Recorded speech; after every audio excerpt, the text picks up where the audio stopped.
Good morning. আমি অদিতি চলে এসেছি আর একটা নতুন ভিডিও নিয়ে। সকাল সকাল উঠে একদম রেডি হয়ে নিয়েছি। আজ ফ্রাইডে, সরস্বতী পুজোর জাস্ট 2 দিন বাকি। আর ফেসবুকের আপডেটে কুমারটুলিতে খুব সুন্দর সুন্দর মা সরস্বতীকে আমরা দেখেছি। তাই কর্তা গিন্নি দুজনে মিলে চলেছি কুমারটুলির পথে, আর সাথে করে নিয়ে যাব আমার বন্ধুদেরকে। চলো যাই, দেখি কুমারটুলিতে কেমন সুন্দর সব মা সরস্বতীর দর্শন পাই। চলো আমার সাথে। কর্তাগিন্নিতে বেরিয়ে পড়েছি বাইক চেপে। যাচ্ছি কুমারটুলির পথে, একদম কল্যাণী রোড ধরে বেলঘড়িয়া হয়ে আমরা লক গেট হয়ে বেরিয়ে যাব।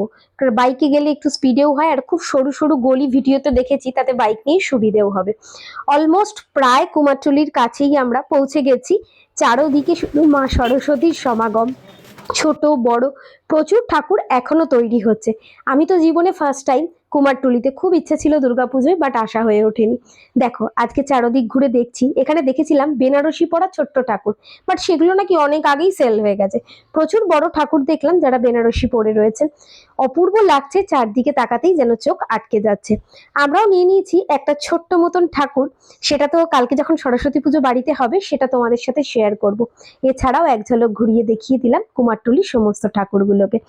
তারপরে দেখো একটু চা খেয়ে নিলাম, নিয়ে এই যে ছোট্ট ঠাকুরটি আমরা নিয়েছি, কাল ভালো করে দেখাবো। তোমরা কে কে সরস্বতী পুজো বাড়িতে আয়োজন করছো জানাও। টাটা।